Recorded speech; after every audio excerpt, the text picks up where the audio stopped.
Explorers, I'm Jessica, and today on Exploring the Local Life, I'm going to go over how to find the right RV for you. The first thing that I think that you need to consider when RV shopping is your budget. You need to know how much you want to spend. This is really important, especially going to an RV dealership and seeing all the really nice, shiny, beautiful RVs. It is very easy to forget the budget, to not even consider a budget. Just say, yeah, I can do this, because the finance people there are going to make it so that you can, afford the monthly payments, right? They'll extend it out as long as you need for you to feel comfortable. But really, in the end, you're going to spend a lot more money than you anticipated. So before you go looking at your RVs, doing all those things, find out how much you want to spend, how much you can afford.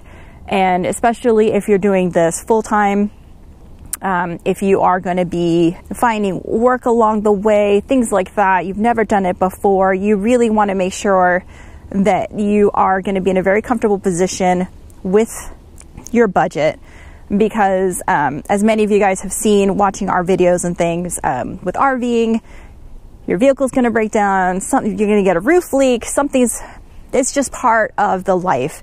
And these are unexpected costs, and they can really, really impact your budget. So when you are putting together that initial budget for the RV, make sure that you aren't looking to overspend, because it's very easy to get into that, especially since you don't know what's going forward. So be very conservative in your budget. Now, after you have determined your budget, the next thing you need to look at is what you actually need your RV for. Are you planning on going to all the national parks? Are you looking to only stay in RV parks? Are you going to be doing a lot of boondocking? Do you want to be really spontaneous? All of these things are really going to factor into what type of RV you really should have. If you are going to want to go to the national parks, if you're going to want to be doing a lot of boondocking, maybe even some like stealth, urban boondocking,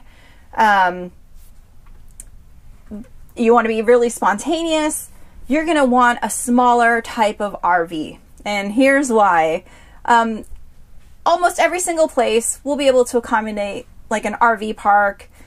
Even some of the national parks will be able to accommodate a larger RV. But here's the thing, there's a limited number of those spaces. So if you are like my family, we don't plan very much. We just kind of go with the flow. We're like, oh, we want to go there, so we go.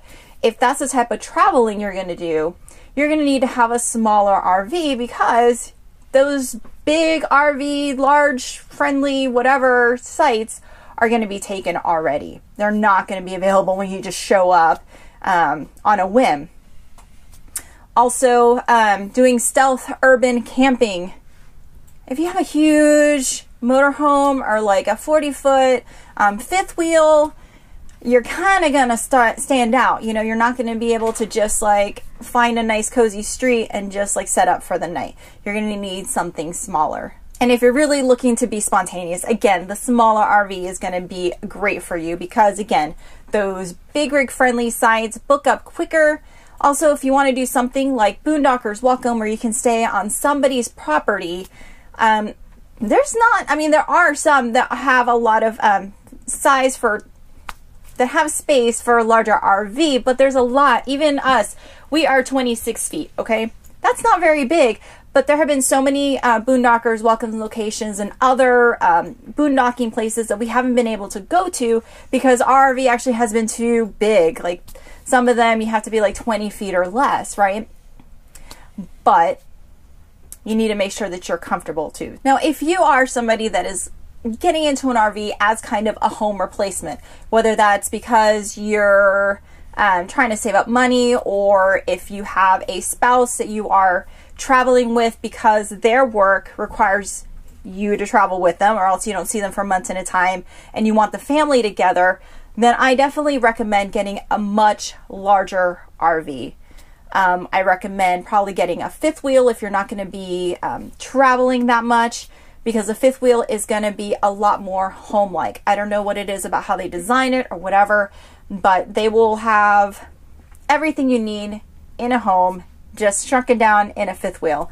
But they'll have the master bedroom, they'll have a master bath. A lot of times they will also have a secondary bathroom and like a bunkhouse or something for the kids. There's even some fifth wheels that have a mid bunk. So you'll have the master bedroom, you'll have the bunks in the back, and then you'll have another like bedroom in the middle of the whole thing. So you can actually have like a 3-bedroom fifth wheel.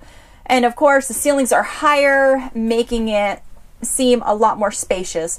So if you're going to be doing a home replacement, I think a fifth wheel would probably be the thing that would be best for you. So that way you'll feel less cramped, you'll have the comforts of home. Like some of them even will have like a washer and dryer hookup, they'll have like a kitchen island, they'll have a large refrigerator, not like mine, I've got a small one here. They'll actually have like a residential size fridge. So again, home replacement, go with a larger fifth wheel. It's going to make your life a whole lot better. What about families? Let's say you have a large family, or maybe you only have one child. What do you do? What kind of RV do you get? Well, here's the thing. It's a lot more dependent on what you plan to do with your RV and your budget more than anything else. And here's why. I have seen folks with just one kid that have had an enormous fifth wheel with all the stuff, with the huge residential fridge, with the island kitchen. I mean, I've seen just couples to have the really huge ones, you know? And then I've also seen very large families that have a tiny, smaller than ours RV. So, you know, depending on the size of your family, you know, it's kind of a comfort level thing, you know? And that's something that you may not actually know until you've been on the road for a really long time. So what I recommend is stay focused. What is your budget and what are you using for? You can fit a lot of people in an RV and, you know, make it work. And especially, again, if you are looking to be spontaneous, if you're looking to go to all the national parks, if you're looking to do some of that stealth, urban boondocking stuff, you know, something smaller, still going to work even with larger number of people inside of it if that is your comfort level. So again, I would focus less on the number of people and maybe even animals that you are bringing on the road and focus more on what your goal is. For stationary living, if you've seen that video, you know that I recommend getting a larger type of fifth wheel. Why? Because you're not going to be moving as much. You are going to be kind of doing the home replacement thing. And since you're not adventuring, since you're not seeing a whole bunch of new things all the time, that RV is going to start feeling smaller. And it'll feel that way whether you have like 8 people in there or 2 people in there. This is just from, you know, my own personal experience. We have a 26-foot RV, as I've said. We've got 4 people in it and we've got a cat. Now, when we are out adventuring, when we're just, you know, staying somewhere maybe 2 weeks at a time or less and just going, adventuring, seeing new things, meeting new people, we don't even remotely notice the space of the RV, like at all. It's just a place that we like have some meals and we sleep, get dressed in, take showers, that sort of thing, right?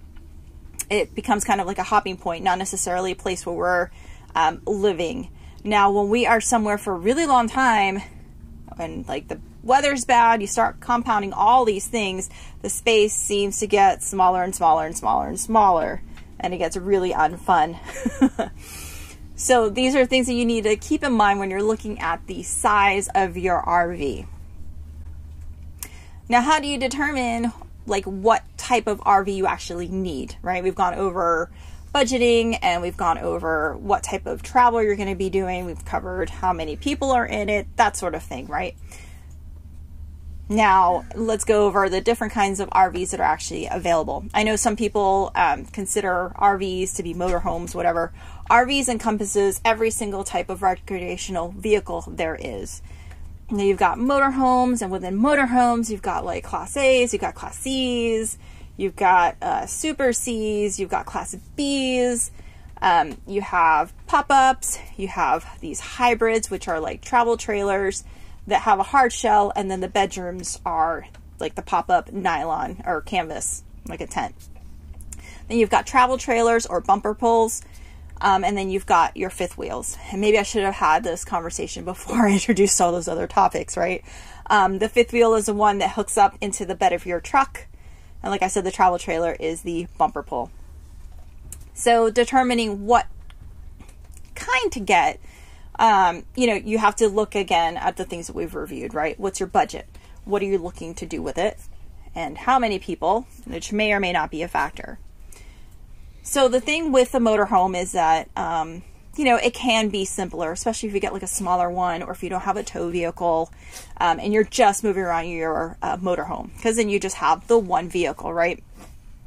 But if you have some sort of service that needs to get done on your motorhome, that's like your home. You can't like detach your bedrooms from the motor, right? Like if you have some engine issues.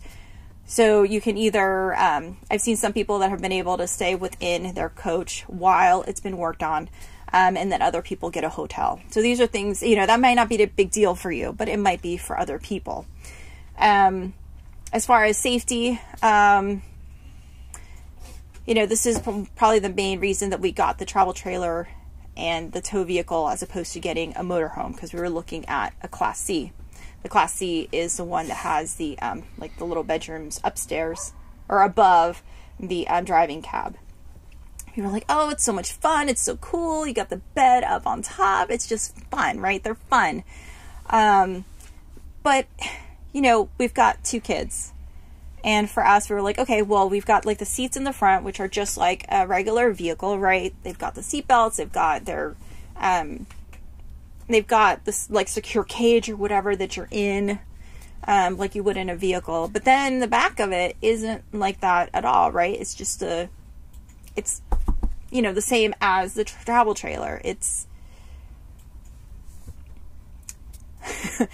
not meant to provide really the same amount of protection as a regular vehicle would when you're strapped in with your seatbelt, right? And also, like, what are those seatbelts attached to? They're kind of attached to the frame of the RV. They're not really even attached to anything that's really like the chassis or anything. It's not the same type of security. So that was like the main reason that we decided not to. We just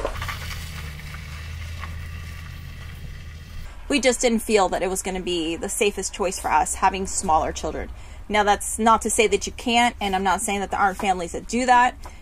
There's a lot of families that do, but for us, we just couldn't do it. We were very just like, nope, that kind of nixed that for us. So the advantages of having like a travel trailer or a fifth wheel and then a tow vehicle is that you can separate out. So you can have your home, right? And then if something happens and needs to get serviced, either your RV needs to get serviced, you still have a vehicle to go back and forth with, or if for some reason your truck, the engine of it goes out like it did for us, we still had our home with us. We still had a place to sleep. We didn't have to worry about hotel accommodations or finding a place to stay. So far for us, we haven't had any type of issue with our RV that made it so that we had to go into the shop to get it fixed or anything like that. So we haven't had to deal with, our RV going into the dealer and us having to get a hotel room. But that is something that can happen, and you need to consider whether or not that's something that you want to do. I mean, I think with any type of RV that you get, if you have that kind of issue, you're going to have to either decide or figure out if you can stay within your RV while it's getting serviced, or if you want to just go ahead and get a hotel. So those are kind of maintenance things that you have to look into. Now, something that you might not think about initially is when you do get a travel trailer or a fifth wheel, you're going to need a vehicle that is large enough for not only moving the vehicle, but in case of a sudden stop, that you are actually able to stop safely with the tow vehicle that you have with all your stuff behind you.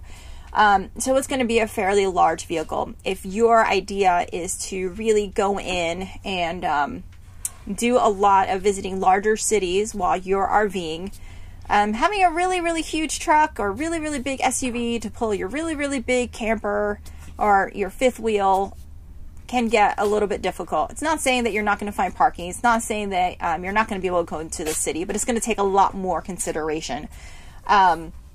Versus if you have, let's say, a motorhome and a smaller tow vehicle that you tow behind you. You leave your big old motorhome in the campground and you go in with your smaller commuter car into the city, and you don't really have to worry about parking. You're going to find it easily.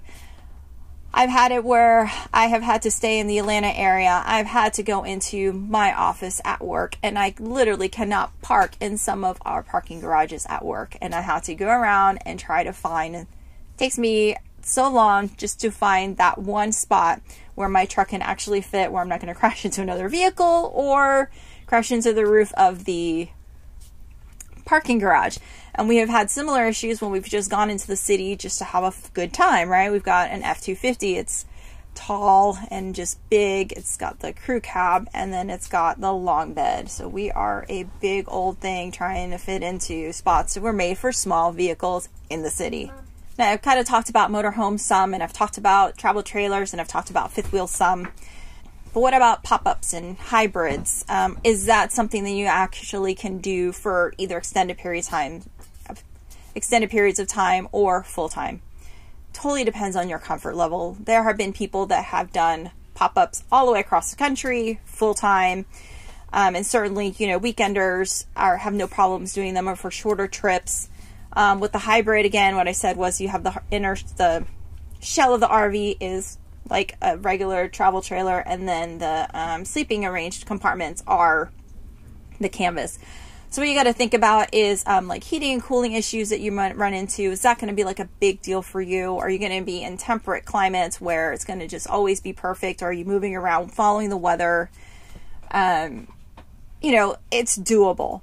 For us, we didn't choose to do something like that. We did look at a hybrid, but we just really weren't interested in having the canvas kind of feel for the bedrooms. We really wanted something, while not a home replacement, we at no point wanted to feel like we were in a house inside of our RV. We wanted to know we were in an RV. We just didn't feel comfortable with that. We just thought, you know, the temperature gradients, we're not always going to be able to follow the weather based on our work or specific needs, or just us being spontaneous enough to plan out being in good weather so that we'll be comfortable. You know,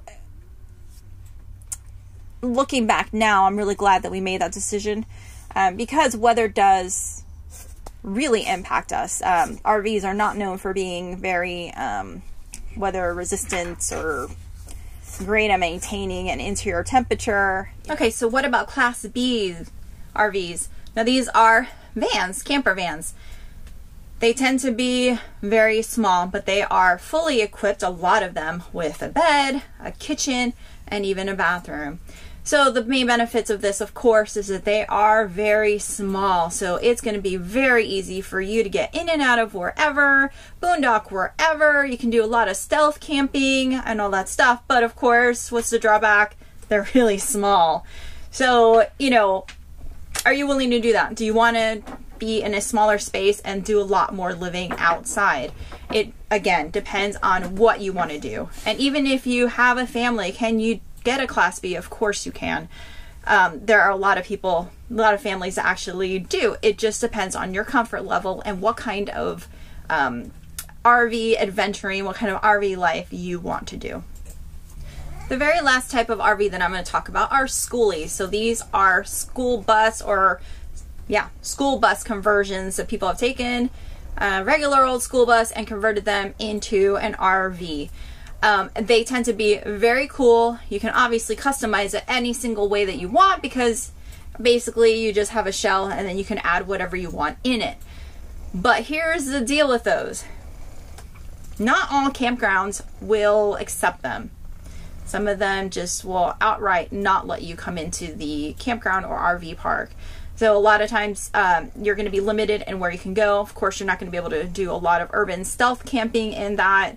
And depending on the size of it, it may or may not be easy for you to find a space for it where you can park. On the upside, of course, like I said, they're way cool. You can customize them any way you want, and a lot of times the actual initial outlay of purchasing and stuff is a lot smaller. All right, so I have gone over budget. I have gone over, you know, what kind of RVing do you want to do? gone over how many people are in it, and I've gone over all the different kinds of RVs that there are. Well, excuse me, not every single one, but a lot of them, and some pros and cons of them.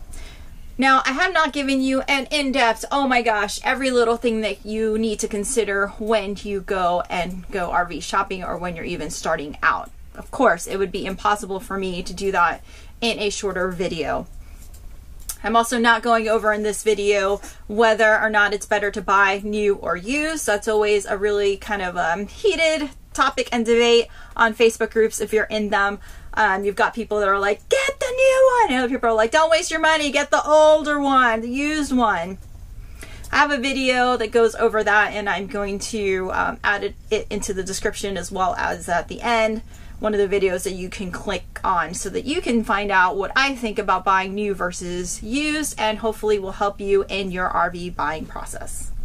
As another help to you, if you are looking to buy RVs, there are some buyer's guides. They're from RVing Planet, and I have a link to them.